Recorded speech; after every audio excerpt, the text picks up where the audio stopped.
마가복음 10장 1절부터 12절까지의 말씀을 가지고 마음의 완악함과 하나님의 뜻이라는 제목으로 하나님의 말씀을 함께 상고합니다.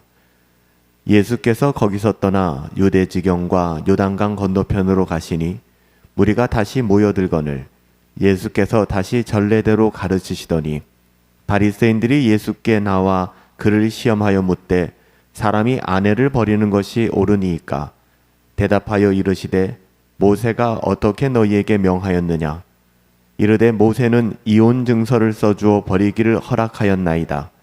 예수께서 그들에게 이르시되 너희 마음이 완악함으로 말미암아 이 명령을 기록하였거니와 창조 때로부터 사람을 남자와 여자로 지으셨으니 이러므로 사람이 그 부모를 떠나서 그 둘이 한 몸이 될지니라. 이런즉 이제 둘이 하나요 한 몸이니 그러므로 하나님이 짝지어 주신 것을 사람이 나누지 못할지니라 하시더라. 집에서 제자들이 다시 이 일을 물으니 이르시되 누구든지 그 아내를 버리고 다른 데 장가드는 자는 본처에게 간음을 행함이요 또 아내가 남편을 버리고 다른 데로 시집가면 간음을 행함이니라. 예수님께서 유대 지경과 요단강 건너편으로 가시자 많은 사람들이 다시 모여들었습니다. 1절은 예수님께서 다시 전례대로 가르치셨다 이렇게 기록하죠. 이는 이 장면이 즉흥적인 논쟁이 아니라 예수님의 공적인 가르침의 자리였음을 보여주는 것입니다. 이혼에 대한 말씀은 개인적인 상담이 아니라 하나님 나라의 질서에 관한 가르침으로 주어진 것이죠. 바리새인들은 이 자리에서 예수님을 시험하기 위하여 질문합니다. 사람이 아내를 버리는 것이 옳으니까? 이 질문은 당시 유대 사회 안에 존재하였던 논쟁을 배경으로 하죠. 어떤 이들은 거의 모든 이유로 이혼을 허용했고 어떤 이들은 제한적으로 허용했습니다. 바리새인들은 예수님이 어느 쪽에 서는지를 묻는 것이 아니라 율법 해석의 틀 안에 예수님을 가두려는 의도를 가지고 질문하는 거예요. 예수님은 그들의 질문을 곧바로 답하지 않으시고 모세가 어떻게 너희에게 명하였느냐 이렇게 되물었습니다. 이는 율법의 조항 자체보다 그 조항이 주어진 이유를 드러내기 위함이죠. 항상 이것이 중요합니다. 왜 율법이 기록되었는가? 율법의 그 조항보다 왜 율법이 주어졌는지 그 이유를 발견하는 것이 중요해요. 바리새인들은 신명기 24장의 이혼 증서 규정을 언급합니다. 그러나 예수님은 그 규정이 하나님의 창조 목적을 반영한 명령이 아님을 분명하게 말씀하셨죠. 5절에 예수님은 결정적인 해석을 제시합니다. 너희 마음이 완악함으로 말미암아 이 명령을 기록하였거니와 여기서 완악함은 단순한 고집이 아니라 하나님의 뜻을 거부하는 죄로 굳어진 상태를 의미합니다. 모세의 규정, 즉 이 율법이라고 하는 것은 이 완악함을 정당화하기 위한 수단이 아니라 죄로 인한 파괴를 제한하기 위한 장치였다는 거예요. 그 허용과 뜻을 바르게 구별해야 한다는 것이죠.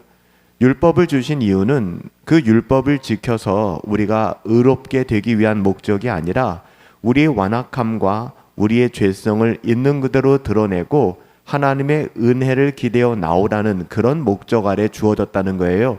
이것은 예수님 이전이나 이후나 다르지 않습니다. 예수님은 논의를 다시 창조로 되돌리시죠. 창조 때부터 사람을 남자와 여자로 지으셨으니 예수님은 율법보다 앞선 창세기 말씀을 인용하시므로 결혼의 기준이 타락 이후의 규정이 아니라 창조 질서에 있었음을 밝혀주십니다. 결혼은 인간 사회가 만들어낸 제도가 아니라 하나님께서 사람을 창조하실 때부터 세우신 관계라는 것이죠. 7절과 8절에서 예수님은 떠난다, 한 몸이 된다 이런 표현을 사용하셨는데요. 이는 결혼이 새로운 우선순위와 새로운 연합을 요구한다는 의미입니다. 두 사람이 한 몸이 된다는 말은 단순한 결합이 아니라 하나님 앞에서 하나의 삶으로 묶이는 것을 의미합니다. 그래서 예수님께서는 이제는 둘이 아니요 한 몸이다 이렇게 단정하셨던 것이고요. 9절에 예수님은 결론을 선언하십니다. 그러므로 하나님이 짝지어 주신 것을 사람이 나누지 못할지니라. 이 율법주의자들은 율법 안에서 이것을 어떻게 해석할까? 이혼하는 것이 옳으냐? 결혼을 어떻게 봐야 되는가? 이런 부분에 대한 논쟁이 있었지만 우리 예수님께서는 하나님이 짝지어 주신 것은 사람이 나눌 수 없다라고 답해 주신 것이죠. 결혼의 주체는 사람의 선택이 아니라 하나님의 역사하심이라는 거예요. 인간은 그 관계의 주인이 아니라 맡겨진 관계에 책임을 져야 되는 존재예요. 이 말씀은 결혼을 인간의 권리 문제에서 하나님의 주권 문제로 옮겨 놓는 것입니다. 예수님께서는 예수님을 율법 안에 가두려고 하는, 율법으로 모함하려고 하는 자들을 향하여 이렇게 하나님의 뜻을 바르게 풀어주셨습니다. 집에 들어가서 제자들이 다시 묻습니다. 예수님은 11절과 12절에서 더욱 분명하게 제자들에게 가르쳐 주셨죠. 배우자를 버리고 다른 사람과 결합하는 것은 단순한 관계 정리가 아니라 하나님 앞에서의 언약을 깨뜨리는 행위라는 것입니다.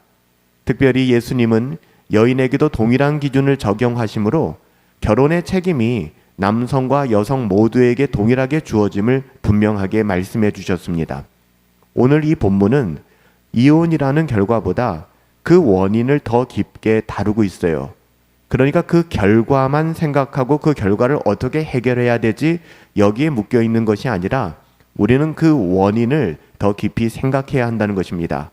관계가 깨어지는 이유는 제도 때문이 아니라 하나님을 떠난 인간의 마음 때문에 그래요. 동시에 이 말씀은 결혼을 지키는 힘이 인간의 의지에 있지 않음을 잘 보여주는 것이죠. 완악한 마음을 다루시고 창조의 뜻으로 다시 부르시는 분은 하나님이십니다.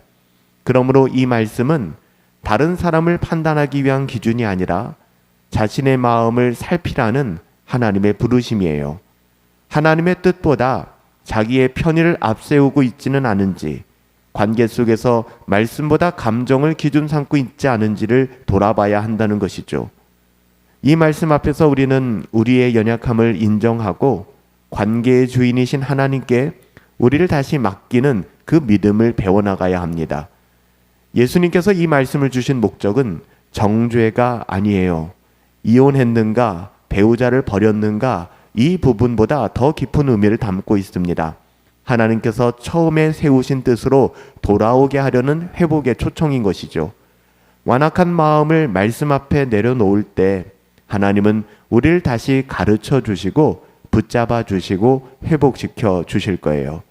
살아계신 아버지 하나님, 우리의 관계와 삶의 자리가 주님의 뜻보다 우리 마음의 완악함에 의해 흔들려 왔음을 고백합니다. 말씀을 통해 창조 때 세우신 주님의 뜻을 다시 보게 하시니 감사하고 우리의 기준과 편의를 내려놓고 관계의 주인이신 하나님을 더욱더 신뢰하게 하옵소서. 완악한 마음을 부드럽게 하시고 주님의 말씀 앞에 순종하는 믿음을 허락하여 주사 우리의 가정과 공동체가 주님의 뜻 안에서 잘 지켜지고 회복될 수 있도록 은혜를 베풀어 주옵소서. 존귀하신 예수님의 이름으로 기도하옵나이다. 아멘.